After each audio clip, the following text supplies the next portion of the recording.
فليس هنا سند متصل بالنبي صلى الله عليه وآله حتى بخبر الواحد، فضلا عن أن يكون متواترا، يعني أن تكون هذه القراءات متصلة بأن النبي صلى الله عليه وآله قرأ كذلك. لم يدعي أحد من القراء هذا الأمر، ولم ينسبه إلى النبي، لم ينسب قراءته إلى النبي صلى الله عليه وآله بطريق متصل ولا بغير طريق متصل، يعني مرسلا لا مسندا ولا مرسلا، فلم يثبت هذا بخبر الواحد فضلا عن دعوى التواتر وأن يقال بأن النبي الأكرم صلى الله عليه وآله قرأ بهذه القراءات.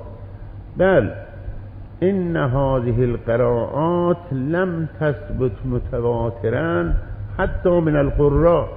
ليس لنا علم بأن عاصم أو نافع أو ابن عامر أو غيرهم من القراء قرأوا كذلك، وإنما ثبت ذلك بأخبار الآحاد من جهة تلاميذهم.